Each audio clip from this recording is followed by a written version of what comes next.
السلام عليكم ورحمة الله وبركاته. الحمد لله رب العالمين والصلاة والسلام على سيدنا محمد وعلى آله وصحبه أجمعين وما توفيق إلا بالله لا حول ولا قوة إلا بالله العلي العظيم سبحانك لا علم لنا إلا ما علمتنا إنك أنت العليم الحكيم. கண்ணியத்திற்குரிய பெரியோர்களே, அன்பார்ந்த சகோதரர்களே, இந்த உலகத்திலே நாம் குர்ஆனையும் ஹதீஸையும் பின்பற்றுகின்ற வாய்ப்பினை பெற்றிருக்கிறோம். இமாம்களுடைய விளக்கங்களின் மூலமாக நேரடியாக குர்ஆனையும் ஹதீஸையும் நம்மால் விளங்கிக் கொள்ள முடியுமா?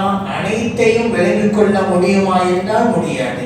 காரணம், அதனால்தான் இறைவன் சொன்னான், ஃபஸ்அலு அஹ்லல் ذிக்ரி இன் குன்தும் லா தஅலமூன். உங்களுக்கு புரியவில்லை என்றால், தெரியவில்லை என்றால் தெரிந்தவர்களிடம் கேட்டு தெரிந்து கொள்ளுங்கள் என்று இறைவன் சொன்னான். இங்கே உங்களுக்கு தெரியவில்லையானால் குர்ஆனை படியுங்கள், தெரியுங்கள் அப்படின்னு சொல்லல. உங்களுக்கு தெரியவில்லையா, ஹதீஸை படித்து தெரிந்து கொள்ளுங்கள் என்று இறைவன் சொல்லல. தெரியலையா, தெரிஞ்சவங்கள்ட்ட கேட்டு தெரிஞ்சு கொள்ளுங்க. ஆகவேதான் தொழுகை சம்பந்தமாக, நோன்பு சம்பந்தமாக, ஜக்காத் சம்பந்தமாக, ஹஜ் சம்பந்தமாக, திருமணம் சம்பந்தமாக, வியாபாரம் சம்பந்தமாக நாம் சட்டங்களை இமாம் ஷாஃபிஈ ரஹ்மத்துல்லாஹி அலைஹி அவர்களிடம் கேட்கிறோம். அவர்கள் கூறுகிறார்கள், அவர்களை நாம் பின்பற்றுகிறோம். இமாம் ஹனஃபி ரஹ்மத்துல்லாஹி அலைஹி அவர்களிடம் கேட்கிறோம், அவர்கள் கூறுகிறார்கள், நாம் அதை பின்பற்றுகிறோம். ஆகவே ஷாஃபிஈ மذஹபி என்றாலும் ஹனஃபி மذஹபி என்றாலும் குர்ஆனையும் ஹதீஸையும் பின்பற்றுவதுதான். விளக்கங்கள் இமாம்களுடையது. காரணம், அந்த விளக்கம் இருந்தால்தான் பின்பற்ற முடியும். நாம குர்ஆனையும் ஹதீஸையும் படித்து எல்லாவற்றையும் புரிந்து கொள்ள முடியாது. நாம் புரிந்து கொள்கிற வசனங்களும் இருக்கும், ஆனால் மற்றவர்கள் விளக்கினால் தான் விளங்க முடியும் என்கின்ற வசனங்களும் இருக்கும். ஆகவேதான் தெரிந்தவர்களும் கேட்டு தெரிந்து கொள்ளுங்கள் என்று இறைவன் சொன்னால், அந்த வகையிலே நாம் மதுஹபிலே இருந்து கொண்டிருக்கிறோம். ஆனால் மதுஹபு வேண்டாம் என்று சொல்லக்கூடியவர்கள் ஏன் வேண்டாம் என்பதற்கு தர்க்க ரீதியிலான ஆதாரங்களை கொண்டு வர வேண்டும். குர்ஆன் ஹதீஸ் அடிப்படையில் இது கூடாது என்று சொல்ல வேண்டும். அப்படி சொல்லாமல் எல்லாவற்றையுமே கேலி செய்வது, கிண்டல் செய்வது, இதிலேயே காலங்களை கடத்தி சென்று விட்டதை போல மதுஹப் வேண்டாம் என்பதும் கூட கேலி செய்வதிலே அவருடைய திறமை வெளிப்படுத்துகிறார்களாம். தன்னுடைய திறமையிலே, ஆற்றலிலே, கவிஞானத்திலே திறமை வெளிப்படுத்தலாம், அது ஒரு விஷயம். அடுத்தவனை கிண்டல் செய்வதிலே திறமை வெளிப்படுத்தலாமா? அது மடமைத்தனம் அல்லவா? அடுத்தவனை கேலி செய்வதிலே தன்னுடைய திறமை வெளிப்படுத்தலாமா? அது ஜஹாலத் அல்லவா? அப்படி இதைத்தான் இந்த கூட்டம் செய்கிறது. மதுஹப் வேண்டாம் என்று கூறுகிற கூட்டம் இதைத்தான் செய்து கொண்டிருக்கிறது. அவற்றில் ஒன்றுதான் மதுஹப் என்கின்ற வார்த்தைக்கு இவர்கள் அர்த்தம் கொடுத்தது. மதுஹப்புக்கு பல அர்த்தம் இருக்கு அரபி மொழியில. அதே நேரத்தில் அரபி மொழி பேசக்கூடியவர்கள் மதுஹப் என்கின்ற சொல்லை டாய்லெட்டுக்கு போறதுக்கு யூஸ் பண்ணாங்க. அந்த காலத்துல எல்லாம் இப்ப வீட்டுக்கு வீடு இருக்கிற மாதிரி எல்லாம் இல்லை, வெளிப்புறமாகத்தான் போவாங்க. கொள்ளை பக்கமாக, வெளிப்புறமாக, தோட்டத்தின் பக்கமாக இப்படி போறதுதான் வழக்கம். ஆனால் இன்றைக்கு காலம் முன்னேறி விட்டது. எல்லா வீடுகளிலும் டாய்லெட் வசதி இருக்குன்னு வச்சுக்கிறேங்க. அந்த நேரத்திலே அரபி மக்கள் எல்லாம் இவ்வாறு டாய்லெட்டுக்கு வெளியே போனா மதுஹப்ங்கிற வார்த்தையை யூஸ் பண்ணுவாங்க. மதுஹப்புக்கு நேரடி அர்த்தம் என்ன தெரியுமா? போக வேண்டிய இடம் அர்த்தம். சமிக்கையா சொல்வது. இப்ப கூட அவுட் சைடு போயிருக்கிறாங்க, இப்ப கூட அந்த வார்த்தையெல்லாம் இருக்கிறது. நேரடியா டாய்லெட்டுக்கு போறாங்க அப்படின்னு சொன்னாங்க, அவுட் சைடு போயிருக்கிறாங்க அப்படிம்பாங்க. அதே போல இப்படி எத்தனை வெளிக்கு போயிருக்கிறாங்கன்னு சொல்லுவாங்க, வெளியே போயிருக்காங்கன்னு சொல்லுவாங்க, கொள்ளைக்கு போறாங்கன்னு சொல்லுவாங்க. இப்படி பல்வேறு வார்த்தைகள் நம்முடைய கிராமப்புறங்கள் எல்லாம் இன்னைக்கும் பார்க்கலாம். அந்த வகையிலே மதுஹப் என்றால் போகின்ற இடம் அர்த்தம். அது எங்க போயிருக்கிறாரு இப்படின்னு சொன்னா, அவர் டாய்லெட் தான் வெளியே போயிருப்பாரு. அந்த அரபி மக்கள் சமிக்கையாக டைரக்டா வெளிப்படையா சொல்றதுக்கு வெட்கப்பட்டுக்கிட்டு போக வேண்டிய இடத்துக்கு போயிருக்கிறாரு அப்படின்னு சொல்லுவாங்க. அதுக்கு மதுஹப் அர்த்தம். ஆனா இந்த கூட்டம் மதுஹப் என்கின்ற வார்த்தைக்கு பல அர்த்தங்கள் இருக்கின்ற போது இந்த அரபி மக்கள் யூஸ் பண்றாங்கல்ல, இந்த அர்த்தத்தை சொல்லி இதுவா மதுஹப் அப்படின்னு கேட்டாங்க. உங்களுக்கு இந்த அர்த்தம் தான் கண்களுக்கு பட்டதா? அதே மதுஹப் என்கின்ற வார்த்தைக்கு அஸ்லு பாதை என்கின்ற அர்த்தம் இருக்கிறது, மஸ்லக் என்கின்ற அர்த்தம் இருக்கிறது, தரீகத் என்கின்ற அர்த்தம் இருக்கிறது, அல் முத்தவல்லு பிஹி வுது செய்கிற இடம் என்றெல்லாம் அர்த்தம் இருக்கிறது. எந்த அர்த்தம் கண்ணுக்கு தெரியல? மதுஹப் என்றால் வுது செய்யும் இடம் என்ற அர்த்தம் இருக்கிறது. அப்படி சொல்ல முடியாது. நீங்க மதஹபி என்றால் செல்கின்ற பாதை என்கிற அர்த்தம் இருக்கிறது. சொல்ல வேண்டியதானே? இவங்க அந்த அர்த்தம் மட்டும் ஓடுது.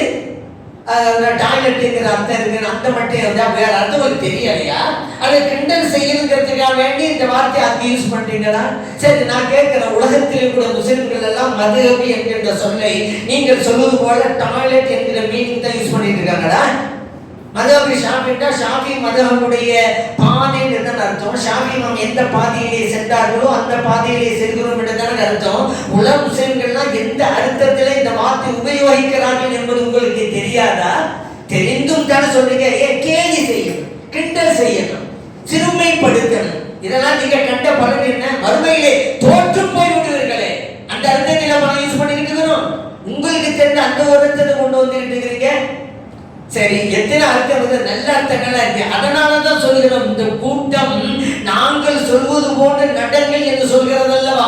ஷாஃபி மதஹபை விட்டு விடுங்கள், ஹனபி மதஹபை விட்டு விடுங்கள், நாங்கள் குர்ஆனையும் ஹதீஸையும் ஆய்வு செய்து சொல்கிறோம், எங்களை பின்பற்றுங்கள் என்கிறார்கள் அல்லவா? அந்த தகுதி இவர்களிடம் இல்லை என்பதற்கு இது ஒன்றே போதும். மதுஹபி என்கிற சொல்லுக்கு பல பொருட்கள் அரபி டிக்ஷனரியில இருக்குது. இவர்களுக்கு தெரிந்ததெல்லாம் டாய்லெட் அர்த்தம் தான். இதுல என்ன புரியுது உங்களுக்கு? மதுஹபி இருக்கிற சட்டங்களை ஆய்வு செய்து சொல்கிற தகுதி உங்களுக்கு இல்லைங்கிறது இது ஒன்றே போதுமாங்க.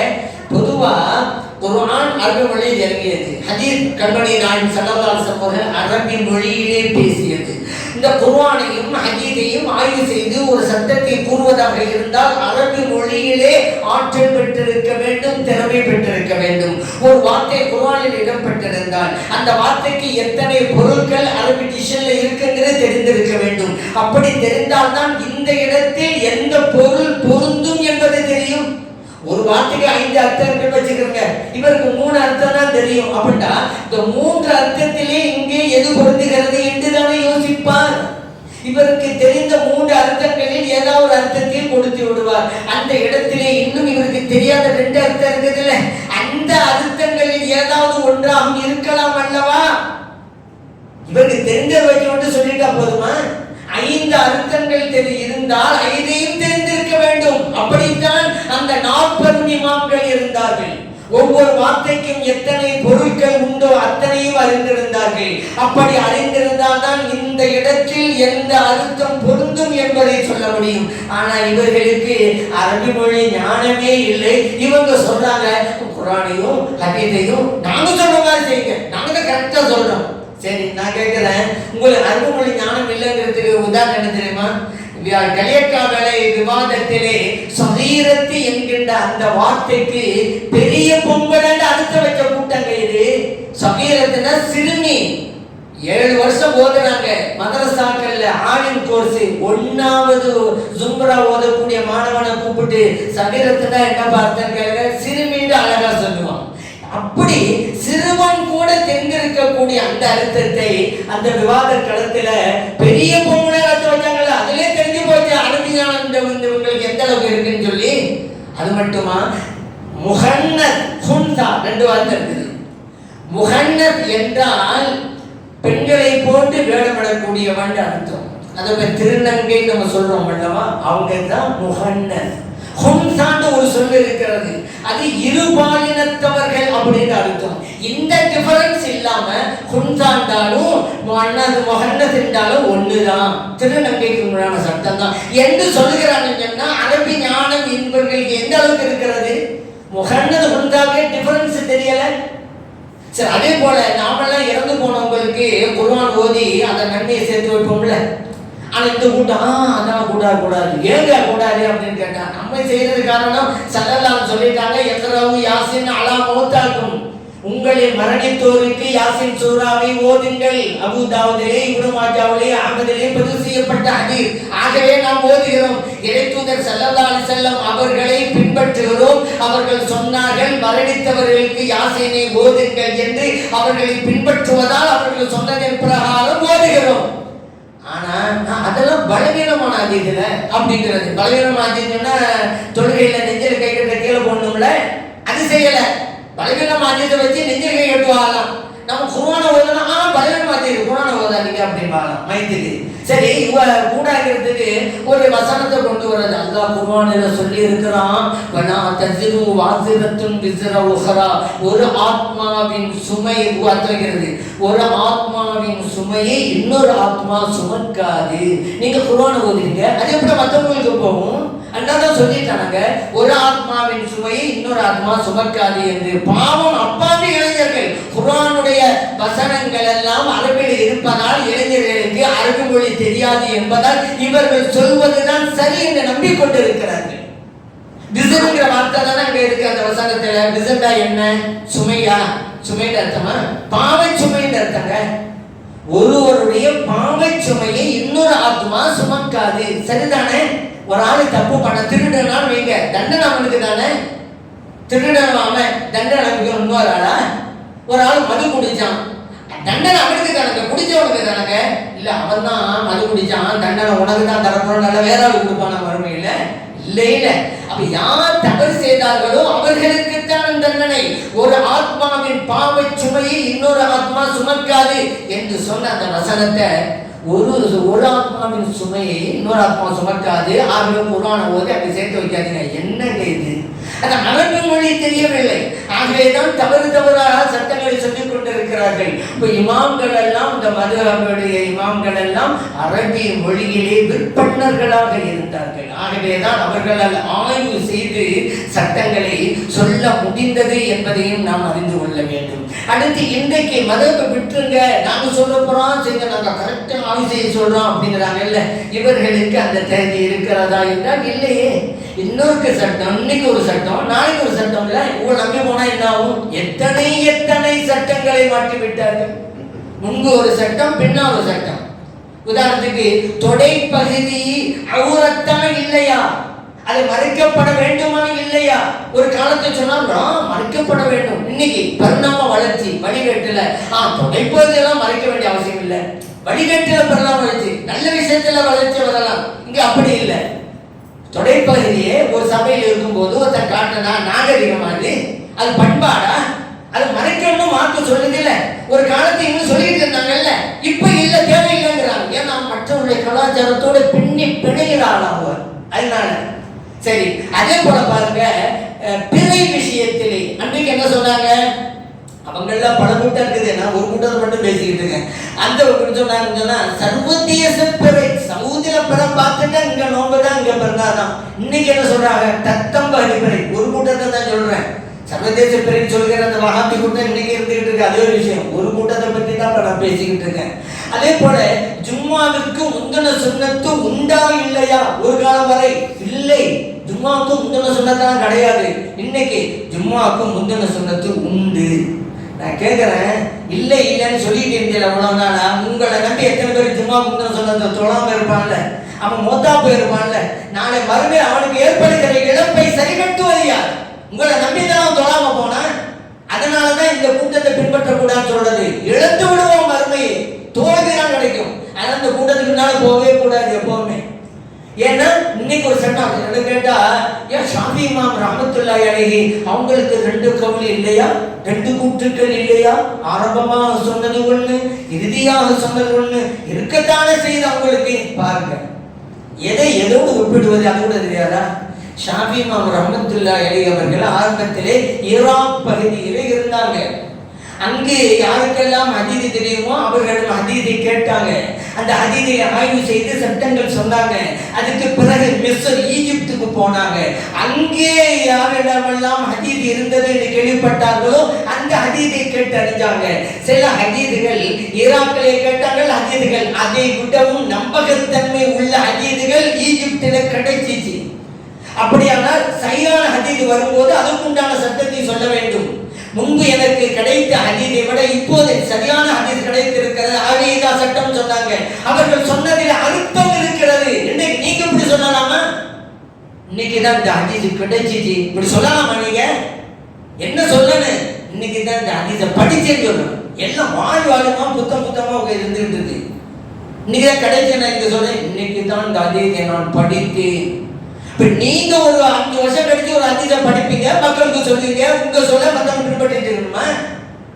ஆகவே தான் சொல்கிறோம், யாருக்கும் இந்த ஆய்வு செய்து சட்டங்கள் சொல்கிற தகுதி இன்றைக்கு யாருக்கும் கிடையாது. இமாம்கள் சொன்னது பிறகு நடந்து போய்கிட்டே இருக்க வேண்டியதுதான். அதே போல பார்க்க இன்னொன்னு, அரபி மொழியில் இருக்கக்கூடிய சில வார்த்தைகளுக்கு அர்த்தங்கள் பல உண்டுன்னு சொன்னோம் அல்லவா? அதே போல அரபி மொழியில் இருக்கக்கூடிய சொல்லுக்கு விளக்கமாக சஹாபா பெருமக்கள் சொல்லி இருக்கிறாங்க. அதை கேட்க வேணாமா? இமாம்கள் சொல்லி இருக்கிறாங்க, அதை கேட்க வேணாமா? இல்ல நாங்களே ஆய்வு செய்வோம் அப்படின்னாங்களா? அப்ப நாங்க கேட்டோம். அப்ப குர்ஆன்ல அல்லாஹ் இப்படி சொல்லி இருக்கிறான், நீங்களே ஆய்வு சொல்லி சொல்லுங்க பாருங்க. சஹாபிகளை விட்டுருங்க, இமாம்களை விட்டுருங்க, இந்த வசனம் இப்படி இருக்கு, உங்க விளக்கத்தை சொல்லுங்க. நீங்க குர்ஆன் ஹதீஸ் பிரகாரம் தானே, குர்ஆன் ஹதீஸ் அடிப்படையில் விளக்கம் கொடுங்க. அல் ஹஜ் அஷ்ஹுரும் மஅலூமாத். அல்லாஹ் குர்ஆன்ல சொல்றான், ஹஜ் என்பது அறியப்பட்ட மாதங்கள். அறியப்பட்ட மாதங்கள் ஷவ்வால், துல்கஅதா, துல்ஹஜ் மாதத்தில் 10 நாட்கள். இதான் ஹஜ்ஜுடைய நாட்கள். அப்பதான் ஹஜ் நடைய கட்டி போக முடியும். ஒரு ஆள் இப்போ ஹஜ்ஜுக்கு கட்டி போக முடியுமா? நான் இப்போ ஹஜ்ஜுக்கு போறேன், உம்ராவுக்கு போகலாம், ஹஜ்ஜுக்கு கட்டி போக முடியுமா? முடியாது. ஏன்? அல்லாஹ் சொல்லிட்டான் குறிப்பிட்ட மாதங்கள், அவ்வளவுதான். இப்ப நான் வஹாபிட்ட கேட்டேன், குர்ஆன் ஹதீஸை வச்சுக்கிட்டு நாங்களே எல்லாத்தையும் வழங்கிடுவோம் அப்படின்னீங்களே, அறியப்பட்ட மாதங்கள் அல்லாஹ் குர்ஆன் சொல்றானே, என்னென்ன மாதங்கள் குர்ஆன்ல இருந்து எடுத்து கொடுங்க, ஹதீஸ்ல எடுத்து கொடுங்க, சஹீஹ் ஹதீஸ்ல எடுத்து கொடுங்க. முடியாது. சஹாபிகள் சொன்னதை வைத்து தான் தெரிந்து கொள்ள முடியும். இப்படி எத்தனையோ விஷயங்கள் இருக்குது. லா உக்ஸிமு பிஹாதல் பலத். அரபி இலக்கணம் தெரிஞ்சிருக்கவங்க அந்த அரபி இலக்கணத்தை சொல்லி தந்தது எங்கே இமாம்கள் தானங்க. நாங்கள் கேட்டோம், லா உக்ஸிமு பிஹாதல் பலத்ங்கற குர்ஆன்ல அல்லாஹ் லா உக்ஸிமுன்னா நேரடி அர்த்தம் என்ன தெரியுமா? நான் சத்தியம் செய்ய மாட்டேன்னு அர்த்தம். பிஹாதல் பலத், இந்த ஊரின் மீது நான் சத்தியம் செய்ய மாட்டேன். ஆனா நீங்க தர்ஜமால எல்லாம் எடுத்து பாருங்க, டிரான்ஸ்லேஷன்ல எடுத்து பாருங்க, எப்படி தெரியுமா இருக்கும்? இந்த ஊரின் மீது சத்தியம் செய்கிறேன். அங்க லா இருக்குது, லா உக்ஸிமுன் இருக்குது. அர்த்தம் வைக்கிறது வஹாபியர் உள்பட எப்படி அர்த்தம் வைப்பாங்க? சத்தியம் செய்கிறேன். எப்படி சத்தியம் செய்யறாங்க? லா வந்திருக்குங்க, லாண்டா இல்லை, மாட்டேன் அர்த்தம். நெகட்டிவ் மீனிங்ல கொடுக்கும். அப்ப இப்படி இந்த விளக்கம் இருக்குது. அந்த லா இருக்குது, அதுக்கு அர்த்தம் அந்த கிடையாது. இது எப்படி தெரிஞ்சீங்க நீங்க? எங்க இமாம்கள் எழுதி வைச்ச கிதாபை படித்து தான் தெரிஞ்சு வச்சீங்க. இமாம்களா இல்லாம நாங்களே புரிவோம். எப்படி புரியுவீங்க நீங்க? அதனால தான் நம்ம சொல்றோம், இவற்றையெல்லாம் நன்கு புரிந்த இமாம்கள் அவர்கள் கூறிய கருத்து பிரகாரம் தான் நம்ம நடக்கணும். அதுதான் நல்லது. எத்தனை விஷயங்கள் அறிவுக்கும் பொருந்தாது, ஹதீஸுக்கும் முரணா இருக்கும். அவங்க குர்ஆனுக்கு பேரு சட்டமா சொல்றது. இப்ப தொழுகையில எடுத்துக்கிறவங்க, உதாரணத்துக்கு சொல்ற, தொழுகையில அத்தியாயத்து அமர்வுல உட்கார்ந்து விட்டு விரல ஆட்டுன்னு ஆட்டுறது. ஏன் இப்படி ஆட்டுறீங்க? யாரோ சொன்னதை வச்சு ஒரு ஆட்டுறாரு, ஒரு இளைஞர் ஆட்டாரு வச்சுருக்கா. இவரா போய் படிச்சாரு, டிரான்ஸ்லேஷன்ல கொடுத்ததை படிச்சுக்கிட்டே ஆட்டிட்டு இருக்கிறாங்க. அந்த டிரான்ஸ்லேஷன்ல கொடுத்த செய்தி சரியா எனக்கு எப்படி தெரியும்? சரி, அது இருக்கட்டும். சில பேர் இந்த வஹாபி ஆட்சியாளர்களை சொன்னாங்க, அவங்க ஏங்க இந்த மாதிரி எல்லாம் விரல் ஆட்டுன்னு சொன்னீங்க. நபி ஸல்லல்லாஹு அலைஹி வஸல்லம் அவர்கள் யுஹர்ரிகுஹா யதுஉ பிஹா, அந்த அத்தியாயத்து அமர்வுல தன்னுடைய விரலை அசைத்துக் கொண்டிருந்தார்கள், யாரையோ அழைப்பது போல. யுஹர்ரிகுஹாண்டா அசைத்தார்கள் விரலை, யதுஉ பிஹாண்டா யாரையோ அழைப்பது போல. யதுஉ பிஹாக்கு என்ன அர்த்தம்? துஆ செஞ்சாங்கன்னு அர்த்தம். அத்தியாயத்தில் உட்கார்ந்துட்டா அத்தியாயத்தில் ஆரம்பிச்சு சலாம் கொடுக்குற வரைக்கும் நம்ம ஓதுறோம்ல, அவ்வளவு துஆங்க. துஆ செய்தார்ங்கிற இடத்துல அழைத்தார்களாம். சரி, அழைத்தாலும் என்ன செய்வோம்? யாருக்கு அழைச்சாங்க கேட்டுருவோம்ல, யாரையோ. இவ்வளவு அழைப்பது போல. போலங்கிற வார்த்தை, யாரையோங்கிற வார்த்தை தரிசனம் எங்க இருக்கு? காமிங்க. லட்சம் பரிசு உங்களுக்கு. யாரையோங்கிற வார்த்தையை காமிக்கணும் அந்த ஹதீஸ்ல. போல நீங்கல்ல, அதை காமிங்க அந்த வார்த்தையை. கிடையாது. எதுவும் எப்போ அப்படிதான். தேவை இல்லைன்னா இருக்கிறத கட் பண்ணுவாங்க, தேவைன்னு சொன்னா இல்லாததை ஃபிட் பண்ணுவாங்க. அப்படி ஒரு வழக்கம் உங்களுக்கு இருக்கு. இப்ப இங்க யாரையோ அழைப்பது போல கிடையாது. யுஹர்ரிகுஹா யதுபிஹா, அசைத்தார்கள், துஆ செய்தார்கள், அவ்வளவுதான். சரி, இவங்க யாரு அழைப்போம்னா அந்த அர்த்தம் இல்லை. யுஹர்ரிகுஹான்னு வந்துருச்சுல, அசைத்தார்கள், அம்மா அசைத்தார்கள் தான், யார் இல்லைங்கிறது. எந்த அசைப்பு இது? நாம கூட அத்தியாயத்துல விரலை உயர்த்தி வருவோம் அல்லவா, அந்த நேரத்தில் விரல் அசைச்சுதானே ஆகணும். விரல் அசைக்காம நம்ம சமிக்கை செய்ய முடியுமா? நான் வச்சுக்கிட்டு இருக்கேன், எப்படி சமிக்கை செய்யணும்? நான் சமிக்கை செய்வதாக இருந்தால் விரலை அசைத்தாக வேண்டும். அந்த அசைவு அசைச்சுக்கிட்டே என்ன அர்த்தமா? சரி இப்படி சொல், நீங்க எப்படி இந்த வழக்கத்தை கொடுக்குறீங்க அப்படி அந்த மாதிரி கேட்கலாம். நான் கொடுக்கலாங்க. இந்த ஹதீஸை பதிவு செய்து இமாம் பைஹக்கி ரஹ்மத்துல்லாஹி அவங்க தான் சொல்றாங்க. எனது அல் முராது பி தஹரீகி, இந்த ஹதீஸிலே அசைத்தல் என்கின்ற வார்த்தை வந்திருக்கிறது. அதனுடைய பொருள் அல் இஷாரத்து பிஹா, சமிக்கை என்பதுதான். நான் தக்ரீரு தஹரீகிஹா, அசைத்துக் கொண்டே இருத்தல் என்பதல்ல. சொன்னது பைஹக்கி ரஹ்மத்துல்லாஹி. இந்த ஹதீஸ் பை பண்ணிட்டு வழக்கு சொல்றாங்க. சமிக்கைக்கு உண்டான அசைவு இமாம் சொல்றாங்க. இல்ல அசைச்சுக்கிட்டே இருந்தாங்க. இந்த கூட்ட சொல்லுது இளைஞர்கள் யார் சொல்ல கேட்க போறீங்க? சரி, இன்னொன்னு பைஹக்கி இமாம் தானாக சொல்லல. அசைத்தெல்லாம் சமிக்கை தான், அசைச்சுக்கிட்டே இருக்கிறதல்ல அப்படின்னு அவங்க சுய விளக்கமாவும் சொல்லல. ஒரு ஹதீஸ் ஆதாரமா கொண்டு வர்றாங்க. அப்துல்லா இப்னு ஜுபைர் ரலியல்லாஹு அன்ஹு அவங்க சொல்றாங்க, கான ரசூலுல்லாஹி ஸல்லல்லாஹு அலைஹி வஸல்லம் யுஷீரு பி இஸ்பஹி, இறைத்தூதர் ஸல்லல்லாஹு அலைஹி வஸல்லம் அவர்கள் தங்களுடைய விரலை கொண்டு சமிக்கை செய்வார்கள். வலா இதா தஆ, துஆ ஓதினால், ஏற்கனவே சொன்ன துஆ தான் அத்தியாயத்துல, இதா தஆ துஆ ஓதினால் விரலால் சமிக்கை செய்வார்கள். அடுத்து பாருங்க, அதான் அவங்க பாயிண்ட். வலா யுஹர்ரிகுஹா, அசைத்துக் கொண்டிருக்க மாட்டார்கள். அபூதால பதிவு செய்யப்பட்டாங்க. அசைச்சுக்கிட்டே இருக்க மாட்டாங்க, சமைக்க மட்டும்தாங்க. சொன்னது சஹாபி அப்துல்லா இப்னு ஜுபைர் ரலியல்லாஹு அன்ஹு, பிரபலமான சஹாபி. அந்த ஹதீஸை வச்சுதான் பைஹக்கி இமாம் ரஹ்மத்துல்லாஹி சொல்றாங்க, இந்த ஹதீஸ் இப்படி இருக்குது, அசைக்க மாட்டான்னு இருக்குது. அதனால சமிக்கைக்கு உண்டான அசைவு என்றுதான் நம்ம புரியணும். இப்ப வளர்க்கும் போது அசைச்சுக்கிட்டே இருந்தீங்கன்னு சொல்றீங்க நீங்க. சரி, அறிவுக்கு பொருந்துதான் ஹதீஸ் அடிப்படையில் நம்ம போய் போச்சு. ஏன்னா இந்த ஹதீஸ் எதுக்கு எடுத்தாலும் என்ன சொல்றேன்னு சொன்னா, சரியான ஹதீஸை மட்டுமே பின்பற்றுவோம். இந்த அசைத்தங்கிற ஹதீஸ் கொண்டு வர்றாங்கல்ல, நசாயில இருக்குதுல, அதிலே ஆசிம் இப்னு குலைப் இடம்பெறுகிறார். அவர் இடம்பெற்ற அந்த ஹதீஸ் வந்து லைஃப் பலவீனம். ஹதீஸ்களை இமாம்கள் சொல்றாங்க, ஹதீஸும் பலவீனம், பொருந்தும் இல்லை, அறிவுக்கும் பொருந்தல. ஏன் எதுக்காண்டி விரலாசி வைக்கிறோம்? இறைவன் ஒருவன், நம்ம தான் நம்பி இருக்கிறோம். இறைவன் ஒருவன், நாவினாலே சொல்கிறோம் அஷ்ஹது அல்லா இலாஹ இல்லல்லாஹ் சொல்லும்போது தானே விரல உசத்துறோம்.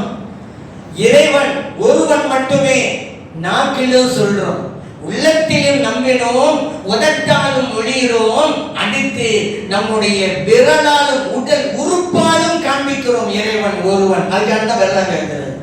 மூன்று கரெக்டா இருக்கணும். அந்த நேரத்துல அல்லாஹ் ஒருவன்கிறதுல உறுதியா இருக்கிறதா, எனக்கு சந்தேகமா இருக்குன்னு சொல்லி விரல அசைச்சுக்கிட்டே இருக்கிறதா? உறுதியா இருந்தா தானே அல்லாஹ் ஒருவன், அதில் நான் உறுதியாக இருக்கிறேன். அறிவுரையை சிந்திச்சா கூட சரிங்க, மதவுக்கு வேண்டாம் அப்படி ஏதோ சொன்னாங்க. இமாம்கள் தேவையில்லை, சஹாபாக்கள் தேவையில்லை, நம்மளே படிச்சு நம்மளே புரியலாம் அப்படிங்கிறாங்கல்ல. இப்ப நீங்களே கேட்கலாம், அவங்க மதவுக்கு வேண்டாங்கிறாங்க, நீங்க மதவுக்கு வேணுங்கிறீங்க. இது எது சரி நாங்க எப்படி தெரிஞ்சுக்கிறது? இப்ப சந்தேகம் வரலாம் உங்களுக்கு. அருமையில அவங்கவுங்க நம்பி இருக்கிறோம், நம்ம தான் வெற்றி, அது ஒரு விஷயம். இந்த உலகத்திலே நாம் இருப்பது சத்தியம், அது தான் சத்தியம். எப்படி புரிஞ்சுக்கிறது அப்படின்னு கேட்டா, அழகான ஒரு வசனத்தின் அடிப்படையில் நம்ம தொழுகையில அல்ஹம்து சூரா ஓதும் போது ஒரு துஆ கேட்கிறோம் அல்லாஹ்ட்ட, இஹ்தினா ஸிராத்துல் முஸ்தகீம், இறைவனே எங்களுக்கு நேரிய வழியை காட்டுவாயாக. நேரிய வழின்னு சொல்லிட்டோமா? நேரிய வழி எது? அதுக்கு அந்த அல்லாஹ்வே விளக்கம் கொடுக்கிறான். ஸிராத்துல் லதீன அன்அம்த அலைஹிம், இறைவனை யாருக்கெல்லாம் நீ நிஅமத் செய்தாயோ, அருள் மழை பொழிந்தாயோ, அந்த நல்லோர்களின் வழியை காட்டுவாயாக. பாருங்க, நேரான வழி. அந்த நேரு வழினா என்ன? இறைவனுடைய அருளை பெற்ற நல்லோர்கள் வழி. இதை நம்ம சொல்லல, அல்லாஹ்வே சொல்றான். இப்ப நம்ம தொழுகையில ஓதுறோமா? எப்படி கேட்கிறோம்? நேரிய வழியை காட்டுவாயாக யா அல்லாஹ், நீ யாருக்கெல்லாம் அருள்மழை பொழிந்தாயோ அந்த நல்லோர்களின் வழியை காட்டுவாயாக யா அல்லாஹ், அப்படிதான் கேட்கிறோம். சரி, இப்போ ஒரு கேள்வி வருது, இறைவன் யாருக்கெல்லாம் அருள்மழை பொழிந்தான் அது தெரிந்து கொள்ளணும் அல்லவா?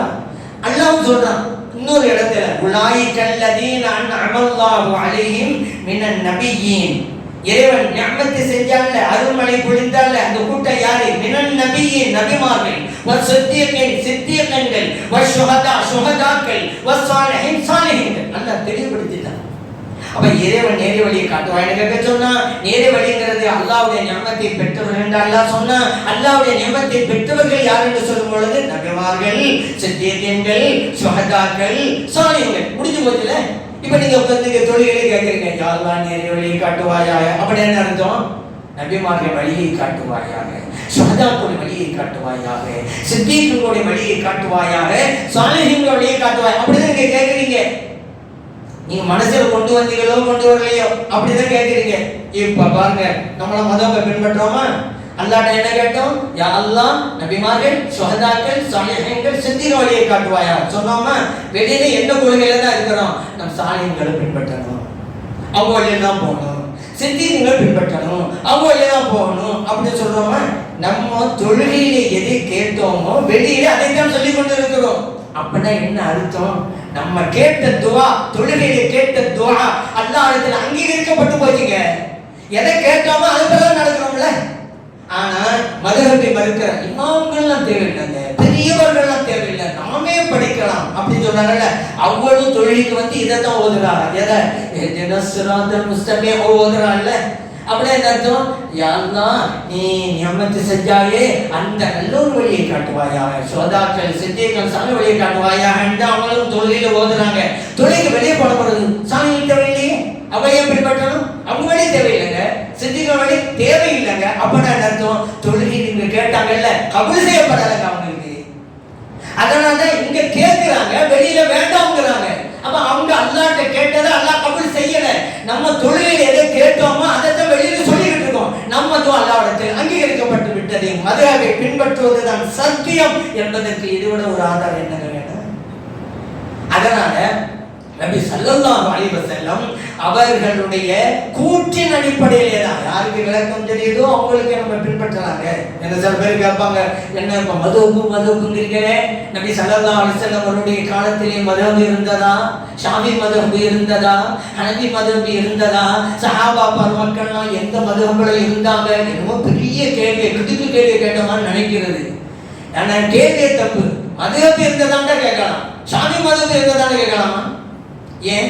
ஷாஃபி மதுஹப் என்ன குர்ஆன் ஹதீஸுக்கும் இமாம் ஷாஃபி ரஹ்மத்துல்லாஹி அலைஹி அவர்கள் கொடுத்த விளக்கம் அர்த்தம். ஷாஃபி இமாம் ஹிஜ்ரி 150 தான் பிறக்குறாங்க. அப்படி இருக்கும்போது சலாத் கால ஷாஃபி மதுஹப் எப்படி இருக்கும்? விளக்கம் தானே, மதுஹப் இருந்ததான்னு கேட்கலாம். ஏன்? அப்போது வேறு யாராவது விளக்கம் கொடுத்திருந்தால் அந்த மதுஹப் தான். சரி, அப்படி மதுஹப் இருந்ததா? ஸல்லல்லாஹு அலைஹி காலத்துல இருந்துச்சுங்க. ஸல்லல்லாஹு அலைஹி காலத்துக்கு பிறகு சஹாபா பெருமக்கள் மதுஹப், அதுக்கு பிறகு நான் வர்றேன். நபி ஸல்லல்லாஹு அலைஹி வஸல்லம் காலத்திலேயே மதுஹப் இருந்தது. என்ன மதுஹப் இருந்துச்சு? முஆத் மதுஹப் இருந்துச்சு. எங்க இருந்துச்சு? யமன் நாட்டில் இருந்துச்சு. யமன் நாட்டு மக்கள் ஸல்லல்லாஹு அலைஹி வஸல்லம் அவர்களை ஈமான் கொண்டிருந்தார்கள் அல்லவா? அந்த பகுதி மக்களுக்கு கவர்னராகத்தான் முஆத் ரலியல்லாஹு அன்ஹு அனுப்பி வச்சாங்க ஸல்லல்லாஹு அலைஹி வஸல்லம் அவர்கள். முஆத் ரலியல்லாஹு அன்ஹு கவர்னர், அமீர். யமனுக்கு போயிட்டாங்களா? யமன் நாட்டிலே இருந்த முஸ்லிம்கள் அவர்களுடைய பிரச்சனைகளுக்கு, தொழுகையா இருக்கட்டும், நோன்பாக இருக்கட்டும், ஜகாத்தா இருக்கட்டும், திருமணமாக இருக்கட்டும், வியாபாரம் இருக்கட்டும், அவர்களுக்கு ஏற்பட்ட பிரச்சனைக்கு எங்கே போய் தீர்வு கண்டார்கள்? முஆத் இப்னு ஜபல் ரலியல்லாஹு அவங்கள்ட்ட வந்து கேட்டுத்தான் தீர்வு கண்டார்கள். அந்த யமன் நாட்டு மக்களுக்கு எந்த பிரச்சனை வந்தாலும் மதீனா ஷரீஃப் வரணும், சலாத்தாலும் இருக்கிறாங்க. அந்த நேரத்துல மதீனா ஷரீஃப் வரணும், சலாத்தாலும் சந்திக்கணும், விளக்கம் கட்டுட்டு போகணும் அப்படின்னு இருந்திருந்தா அந்த யமன் நாட்டு மக்கள் அத்தனை பேருக்கும் சாத்தியமா? ஒவ்வொரு பிரச்சனைக்கும் மதீனா ஷரீஃப் வந்து போயிட்டு வர முடியுமா? நான் கேட்கிறேன். அப்ப அவங்க எல்லாம் என்ன யாருக்கு கேட்டாங்க? முஆத் ரலியல்லாஹு கேட்டாங்க. அவங்ககிட்ட தான் கேட்டாங்கிறதுக்கு என்ன ஆதாரம் நீங்க கேட்கலாம். இருக்குது, புகாரி ஷரீஃப்ல இருக்குதுல்ல. முஆத் ரலியல்லாஹு அவங்ககிட்ட ஒருவர் வர்றாரு. அவர் கேட்கிறாரு, ஒருவர் இறந்து போனார், அவருக்கு ஒரு மகள், ஒரு சகோதரி. இந்த இருவருக்கும் அவர் விட்டு சென்ற சொத்திலே என்ன பங்கு? முஆத் ரலியல்லாஹு அவங்ககிட்ட கேட்கிறாங்க. முஆத் ரலியல்லாஹு சொன்னாங்க, அந்த சொத்து இருக்கிறது அல்லவா, அதை சரி பாதி ஆக்கி பாதிய மகளுக்கும் இன்னொரு பாதிய சகோதரிக்கும் கொடுங்க. புகாரில் பதிவு சட்டவாதி. அப்ப இப்படி இது வாரிசுரிமை சட்டம். இந்த வாரிசுரிமை சட்டத்துக்கெல்லாம் யமன் நாட்டு மக்கள் மதீனா ஷரீஃப் தான் வந்து போக முடியுமா? சாத்தியமா? இது எங்கதான் வர்றாங்க? முஆத் ரலியல்லாஹு கேட்கிறாங்க, இவங்க சட்டம் சொல்றாங்க, அந்த மக்கள் கேட்டுட்டு போறாங்க. அப்ப யமன் நாட்டு மக்கள் எந்த மதுஹப்ல இருந்தாங்க? முஆத் மதுஹப். மதுஹப் என்றால் என்ன? இமாமுடைய விளக்கம். முஆத் ரலியல்லாஹு விளக்கத்தை தான் பின்பற்றினார்கள் யமன் நாட்டு மக்கள். அந்த ஹதீஸிலே வருது, முஆத் ரலியல்லாஹு அன்ஹு வெறுமனே கவர்னராக மட்டும் வரல, முஅல்லிமன் வ அமீரன். முஅல்லிம் என்றால் ஆசிரியராக எங்களுக்கு வந்தாங்க, அமீரன் கவர்னராக வந்தாங்க. புகாரிலே பதிவு செய்யப்பட்ட ஹதீஸ். அவை மதுஹப் மற்றொரு விளக்கங்கள். அது இருந்தது. சஹாபா பெருமக்கள் காலத்தில் அப்படித்தான். சஹாபா பெருமக்கள் அத்தனை பேரும் குர்ஆனை படித்து ஹதீஸை படித்து அமௌவி செய்கிற ஆட்கள் எல்லாருக்கும் கிடையாது. அவங்களுக்கு ஏதாவது பிரச்சனை வந்தா அப்துல்லா இப்னு அப்பாஸ் ரலியல்லாஹு அவங்ககிட்ட வருவாங்க, இப்னு உமர் ரலியல்லாஹு அவங்ககிட்ட வருவாங்க, உமர் ரலியல்லாஹு அவங்ககிட்ட வருவாங்க, அலி ரலியல்லாஹு அவங்ககிட்ட வருவாங்க, ஆயிஷா சித்திகா ரலியல்லாஹு அவங்ககிட்ட வருவாங்கங்க. அவங்க தான் வந்து கேட்டுட்டு போனாங்க. அப்படியானால் ஆயிஷா ரலியல்லாஹு அவங்ககிட்ட வந்து விளக்கம் கேட்டா நீங்க ஆயிஷா மதஹப், இப்னு அப்பாஸ் ரலியல்லாஹு அவங்ககிட்ட விளக்கம் கேட்டு போனாங்க, இப்னு அப்பாஸ் மதஹப் இருந்துச்சா இல்லையா?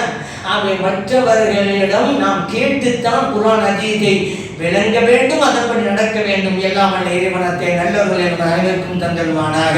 ஆமீன். அல்ஹம்துலில்லாஹி ரப்பில் ஆலமீன்.